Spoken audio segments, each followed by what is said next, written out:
Dua. Assalamualaikum warahmatullahi wabarakatuh. Salam sejahtera buat kita semua. Bapak Ibu sekalian, saat ini saya akan menyampaikan perlunya kita menghentikan kehamilan anak untuk menyelesaikan permasalahan atau menyelamatkan masa depan bangsa kita. Perkawinan anak memang ternyata berdampak yang luar biasa sekali. Dan ini dilakukan YKP, sejak YKP didirikan kita selalu konsisten dengan hal ini. Bapak Ibu sekalian, 2 hari yang lalu YKP ulang tahun yang ke-20. Dan di awal tahun 2001, YKP sejak berdiri saya kemukakan bahwa kita konsentrasi pada advokasi.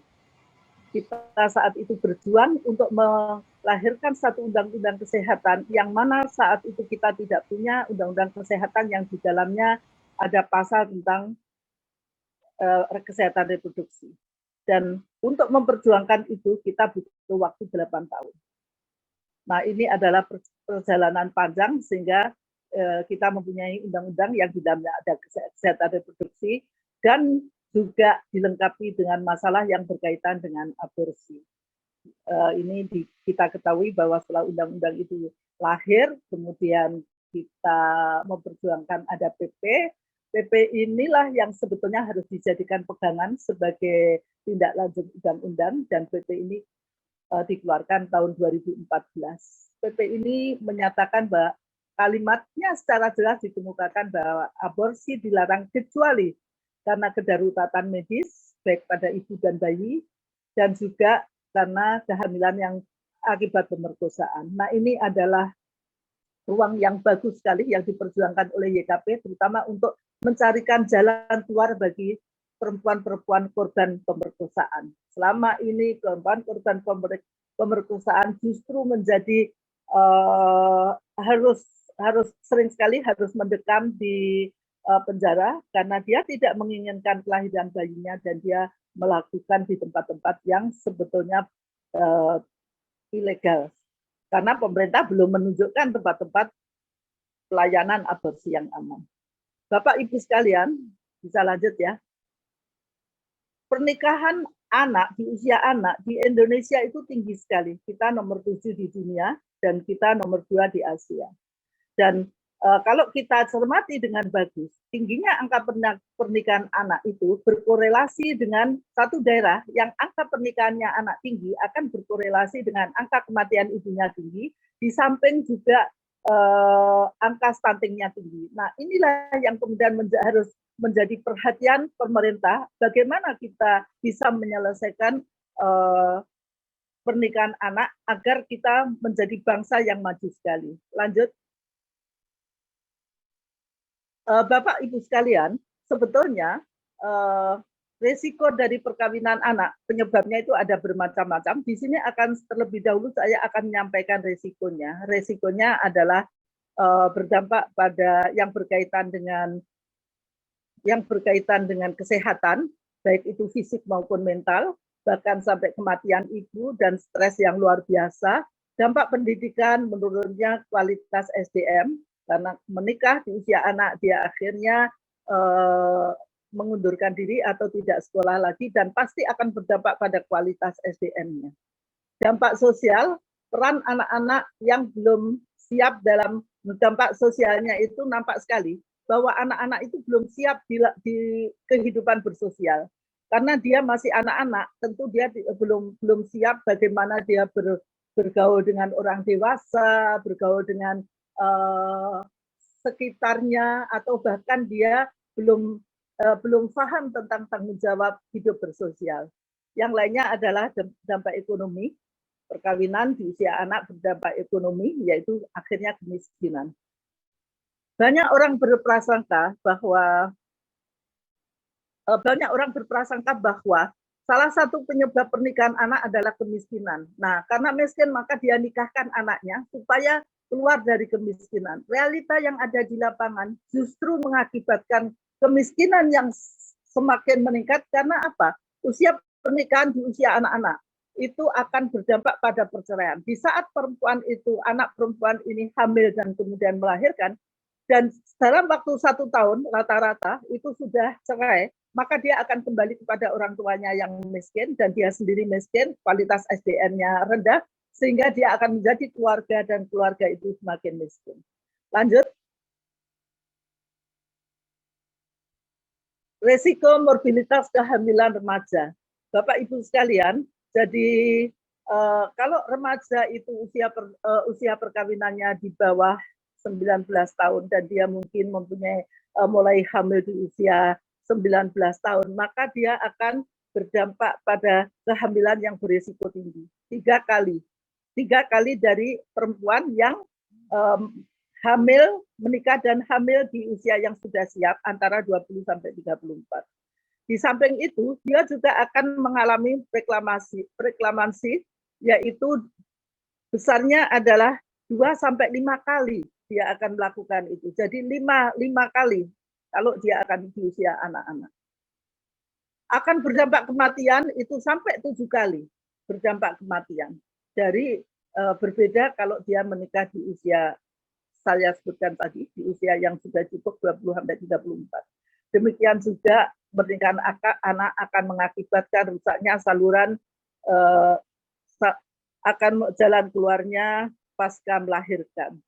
Dan separuh dari anak-anak yang menikah di usia anak-anak, maka dia akan mengalami depresi yang luar biasa.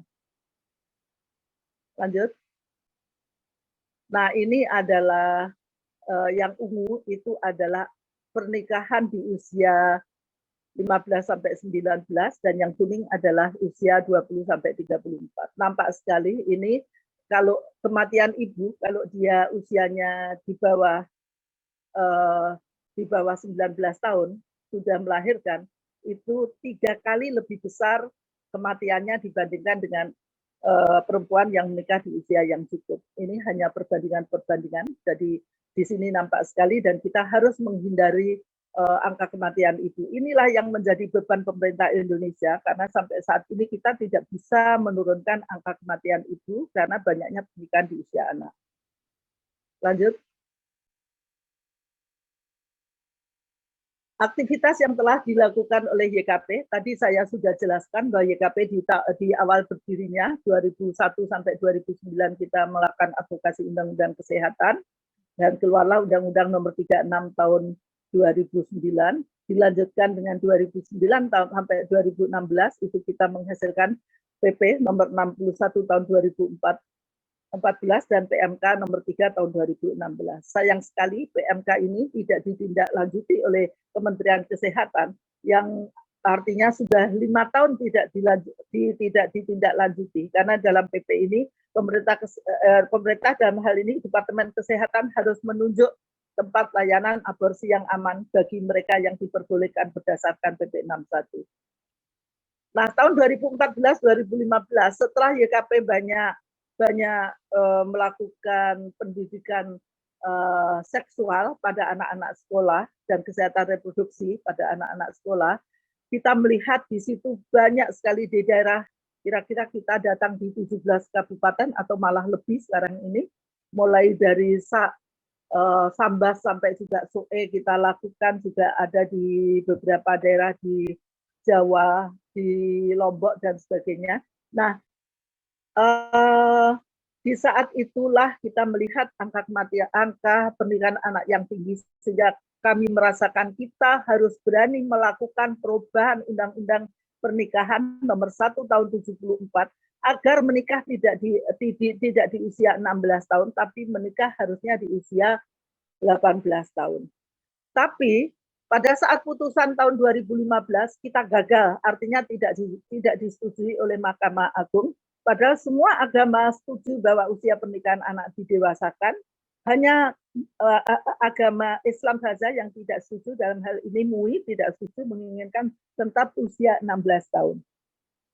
Bapak Ibu sekalian, di saat kita menghadapi judicial review, setelah kita gagal, kita tetap bergerilya istilahnya.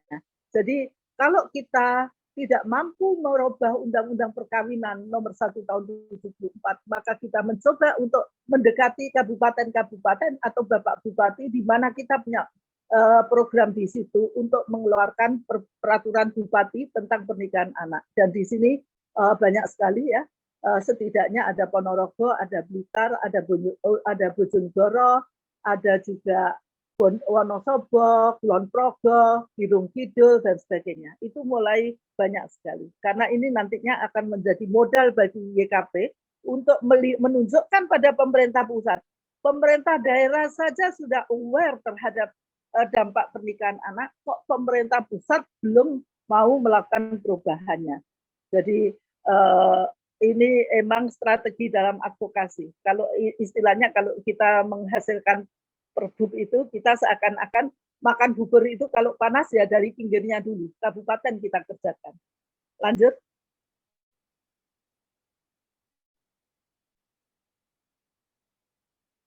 Ini adalah perjalanan kita menggugat pernikahan anak. Jadi sebetulnya YKP tidak sendirian ya di sini. Kita bersama-sama dengan LSM-LSM lain bergabung bersama-sama. Dan kemudian tadi saya sebutkan kita kalah karena dalam judicial review itu selalu agama Islam menyatakan bahwa seseorang perempuan yang sudah akil balik itu sudah bisa dinikahkan. Nah, akil balik itu adalah menstruasi. Lanjut, saya lanjut aja dari sini. Nah, ini adalah saat kita langkah-langkah yang kita lakukan dalam melakukan advokasi itu kita tidak bisa melakukan sendiri. Kita harus membuat tim inti, tidak perlu banyak, tapi setidaknya tim inti adalah orang-orang yang seideologi dengan kita. Setelah tim inti terbangun, maka kita akan membangun pengorganisasian masyarakat. Nah, masyarakat yang kita organisir itu, kita beritahu apa yang akan kita lakukan untuk melakukan perubahan undang-undang itu. Baru kemudian kita bergerak melakukan lobby di tingkat nasional dan lobby di tingkat daerah. Di tingkat daerah dengan DPRD, dengan bupati, di tingkat nasional dengan kementerian-kementerian, itu kita lakukan semua. Dan setelah itu kita dalam jangka waktu lama kita berjejaring. Jejaring ini penting sekali ya dalam melakukan advokasi. Karena apabila kita mengalami kesulitan di saat kita melakukan upaya judicial review atau lobby-lobby dengan pemerintah daerah, maka suara jaringan ini yang banyak, yang masanya biasanya banyak, dia akan turun dalam hal apa ya, dia biasanya turun dengan semacam protes-protes, tapi protes damai karena kita tidak mengajarkan satu kekerasan. Setidaknya itu bukan suara kita saja, tapi itu adalah suara dari masyarakat. Lanjut. Nah, ini advokasi kebijakan yang kita lakukan level nasional.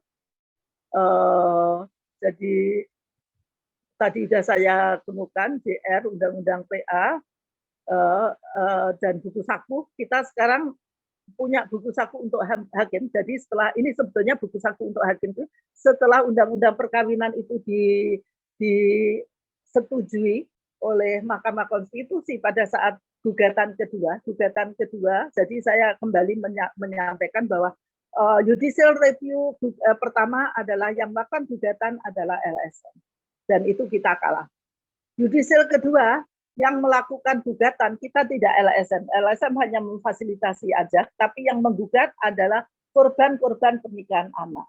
Nah, ini yang kemudian menghasilkan yang kemudian menjadi Undang-Undang Nomor 16 Tahun 2019 dan kemudian juga ada Perma Nomor 5 Tahun 2019 juga. Perma ini menyampaikan bahwa dispensasi nikah apabila seseorang menikah di usia di bawah 19 tahun harus mengajukan ke pengadilan agama atau pengadilan negeri hanya dengan alasan yang mendesak baru bisa dinikahkan. Alasan mendesak ini ternyata dalam kenyataannya diinterpretasikan antar hakim itu berbeda-beda. Ini yang kemudian kalau kita lihat masih banyak sekali lubang-lubang yang ada dan menjadi peluang bagi mereka yang ingin menikah di usia muda. Nah, yang di daerah tadi sudah saya sampaikan bahwa yang daerah ini adalah melakukan sebetulnya di daerah ini juga awalnya tidak mudah.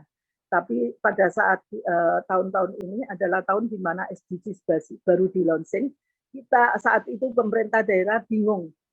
Kalau SDGs punya 17 goal, itu bagaimana dia memenuhi goal-goal yang ada.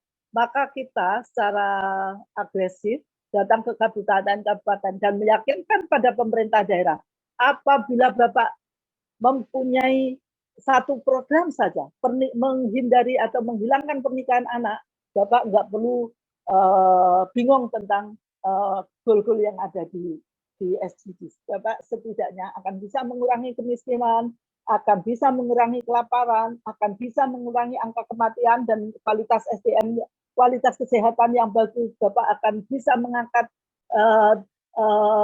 kualitas SDM karena anak tidak drop out sekolah, dan juga akan kekerasan KDRT ataupun kesetaraan gender bisa kita capai, meskipun masih banyak yang di goal-goal lainnya bisa dicapai. Nah, inilah yang kemudian cara-cara kita menyampaikan bahwa mengatasi pernikahan anak itu ternyata bisa menyelesaikan beberapa goal SDGs. Maka disitulah para bupati bersedia untuk kemudian mengeluarkan pergub-pergub.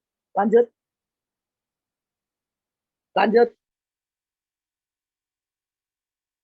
Nah, perkawinan anak di Indonesia ini saya sampaikan bahwa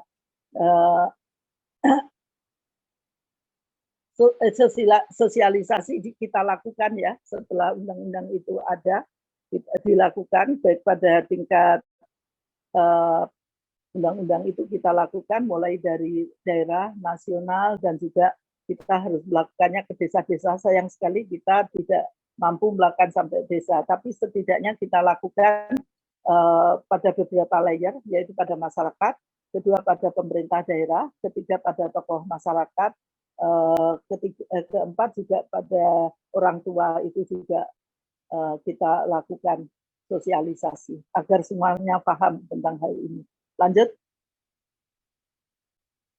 Nah, ini adalah saat kita judicial review gagal dan kita kemudian menghadap presiden. Presiden kita itu kalau dengar bahwa ekonomi harus bagus, maka disitulah saya menjelaskan bahwa Pak Presiden, Bapak harus menyelesaikan masalah ini kalau Bapak ingin ekonomi di Indonesia maju. Dan itulah yang kemudian kita mendapatkan sedikit angin untuk bisa memenangkan judicial review di Mahkamah Konstitusi. Jadi ini kita bersama beberapa LSM diterima oleh Presiden di Istana. Lanjut.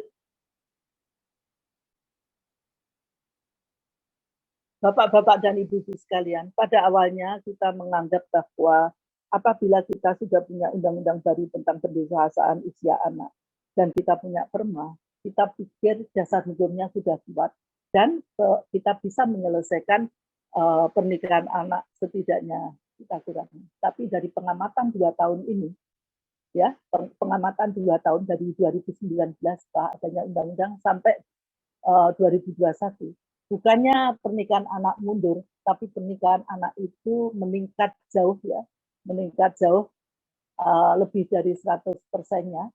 Ada banyak alasan, katanya karena COVID, anak tidak sekolah, maka dia kemudian menikah. Jadi artinya di sini saya ingin menekankan, undang-undang saja tidak cukup apabila undang-undang itu tidak diimplementasikan oleh pemerintah dan juga oleh masyarakat sendiri.